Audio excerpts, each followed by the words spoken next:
Karaoke. Okay, well, here we go. Take a sip of my drink. Here we go. What's good? Welcome back to another episode of Talks 93. I'm here with the ladies tonight. Got Milsey Lou with us. Got Mariah with us. And we got Brooke with us. No E, okay? No E. Oh, but last but not least, I can't forget my mans. Bam, he in the building. We had good conversation last night with the fellas. But, we also have to get the perspective of the ladies. So without further ado, we're going to jump into this first question, which is, why do women want a man that can lead but always want to control things? Ladies, I'm going to let you answer that. Let me just take a sip of my drink. Right. This is not my night, but we are here. You want to go ahead? You want to start? Okay. Why do women want a man that can lead, but we control? Mm-hmm. But end up like being in control. It's like you give them an opportunity to lead, but then they do something which causes you to have to step in and intervene. Did they do it right? They do it. Did they do it right? 9 times out of 10, probably not. If we're a unit, Mm-hmm. I'm speaking, for myself. If we're a unit, I'm okay with you leading, long as you have a vision. If you have a vision, that's fine. I can chill. I can fall back, let you do your thing, and I'll be okay with a few mistakes. Now, if you just out here just impulsive and making decisions and just moving and shaking without thinking, and that always comes with consequences, and it's gonna affect me too. So, no. So, yes, I want a man to lead. But in leading, sometimes you have to know you're a team player. See that? So, yes, lead, but in reality, women do control it because we have to be the support. You're nothing without support. Yeah, true. Mental support, emotional support, sometimes financial support. Yeah, something you gotta get enough. So, I think that it's about balance, and it's not necessarily controlling. It's just A little rocky for a second. it's not necessarily controlling. It's just monitoring. Monitoring. Yes. I like that That's, word. yeah. Supervising. Supervising. But Quality that can turn control. into micromanaging. But some of us need to be micromanaged. Some men do. Yeah. Okay. I know I can get a little carried away with planning stuff. Like I can be trying to do everything at one time. Have to be Somebody like, got to tell you to chill look, out. Right. you moving a little too fast right now. I think, like she said, vision is important. Mm-hmm. I'm open to allowing you. So here's the thing: when you express to me your vision on what it is that you have, allow me to have input on what it is that you have, and then I will allow you to execute said vision. Now, here's the thing: if I notice you have maybe you're procrastinating, or you know what I'm saying, I guess my role is to motivate. But if I see you're not executing, and this is something that necessarily affects the both of us, then I feel like I'm not going to control it, but I'm just going to have, hey, you just check in.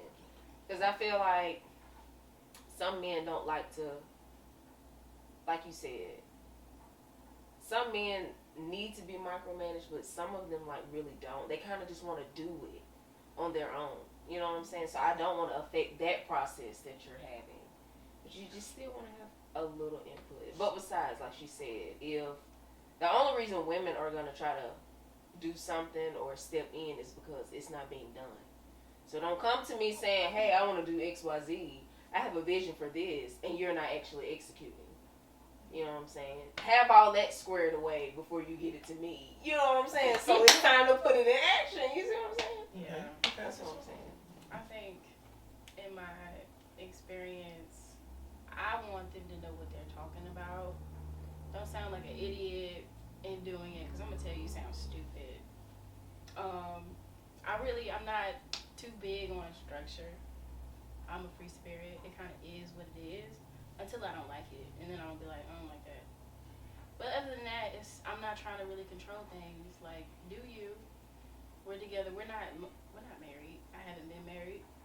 I don't plan on it, so I'm not gonna be too overbearing in that sense when it comes to being led, because don't tell me what to do, first of all. So I mean, that's just pretty much it. Right. Like, don't tell me what No, to that's do. for everyone. She was talking to somebody. Don't tell her what to do. Whoever you are, don't tell her what to do. Period. It ain't happening. So, Unfortunately, it's nobody. Don't tell me what to do. You know, if we're together, we ought to be compatible enough to be going in the same direction. So it's not really leading; it's just going there together and critiquing each other as as it comes. I got a question. So, where's the line between being supportive of someone and like not letting them drive you off a cliff? Because part of being supportive is understanding that they're gonna have moments where things become a little stagnant, where they gotta figure things out, and if as soon as that happens, you like drop the ball. Oh, you don't know what you're doing. Get out the way. Like they feel like you don't trust me. You ain't got it. But where's that line before you's like, okay, you clearly things ain't going the way they need to be going? How do you balance that? It depends on how long. yeah, Like, that's how me. long has this, like, the first sign of it, I feel like, okay, we acknowledge that, okay. You know, you have some barriers or challenges. We talk about it. If that's something that you want to express to me, because everything is not going to be talked about, you know what I'm saying? Sometimes he just may be making decisions on his own, and that's fine if you choose and you bring it to me after. Thing is, what are we going to do next? How long are we going to stay here? Because if this is something that's, you know what I'm saying, like, Persistent. but I'm just going to be honest, like, there's only so much leading and submitting that I'm going to be doing in a relationship anyway. That's just being honest. Like, because if we're just dating, we're just dating. And we're just dating. Like, if you have not proposed to me, then there's only so much that, like, you can't expect for me to do so much, because I'm not going to expect that of you to be doing so much. Think like going like with dating now, people go in with like certain expectations, knowing that you should just like try to see how things go first, instead of always going in with like certain expectations of the person, because you may not know as much about this person as you think you know. Do you think a lot of people like that messes up a lot of things because they go in with the expectation of this person doing this when they should just be like, okay, let me see where like what's going on, because like I have downfalls just as much as that person has downfalls. So you try to like find an in between or something like that, even though it's hard for me because you know I'm not an in between person. It's either this or this. So now it's like I'm trying to figure out like how to work with the in The between. gray area. Yeah, because even with being like a supervisor, like I had to learn that, because I would tell her like, bro, either you gonna fix this right, or you're going home. Like it wasn't no, it wasn't. So I realized I started doing that with my relationships and things that like in my daily life. Like I wouldn't compromise with nobody. Like they can be like, can we do this? And I'll be like, no. Like, is either this gonna happen, or we're gonna find a way to make it happen. But it's gonna happen the way I said it. Okay. So you know, I'm working on that. No. I'm a person that does not like gray areas. I would always say that. I do not like gray areas. Don't put me, it's either this or that. But my job every day puts me in a gray area. Every day. So that's really what kind of shaped me into learning that even with dating and relationships, everything is not going to be so black and white. So I feel like now, because I was the person that was, it's either this or that and that's it. Like, you know what I'm saying? But, and it only happens like that with me, like when I genuinely like you. Because I've always kind of been like the talk to one guy type of girl. But now that's all changing, because now it's dating. Like, I'm enjoying you now. We have fun. catch you next week if you want to, let me know, hey, if we're open, we're open. Hey, just keep it light. So I'm not expecting much of you. You're not expecting anything from me. So what's that say about the women who preach dating with a purpose? I mean, dating with a purpose is important. It's all about laying it out in the beginning. Dating with a purpose, but don't date with too much of a purpose. Yes. Like a lot of people go into relationships and it's like a week of, getting to know each other, and then it's everything from then on out is expectations. And I was told by somebody that I care about that expectations ruin relationships. So don't expect anything from him because he's not gonna meet those expectations. And with me expecting that from him and him telling me that he's not gonna meet them, but he does care about me, it made me think like, yeah, you might be right. I know you care about me, you show it in certain ways, but I can't expect you to be everything that I want you to be because that's just not you. Yeah, I don't know. I think nobody talks about the downside of, no, not the downside, the opposite side of daddy issues when it comes to dating. Mm-hmm. Because I had a good dad. I had a dad that was very involved. I had an amazing dad. Great example.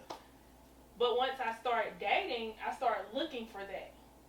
So I was expecting that when I was dating and wasn't getting it.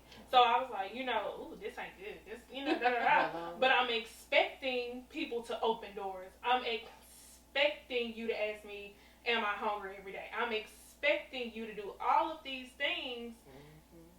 And you ain't because I got it. Oh, I got it my whole.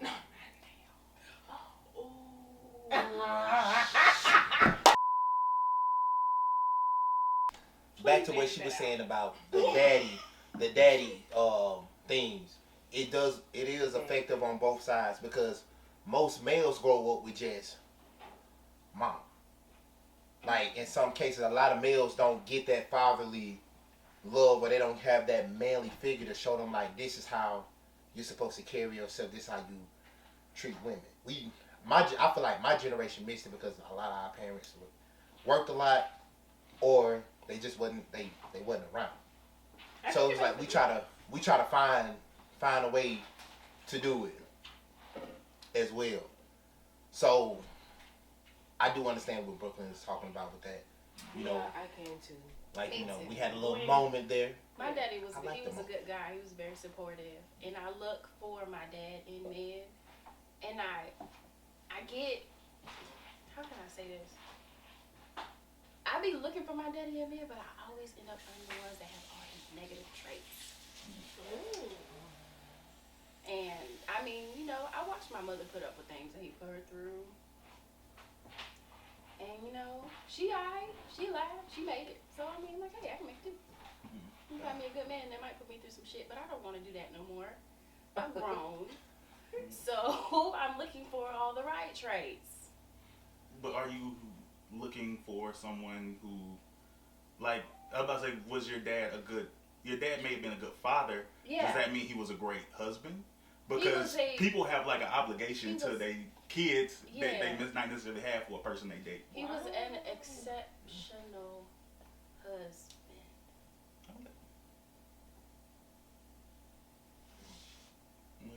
You was the one that started it.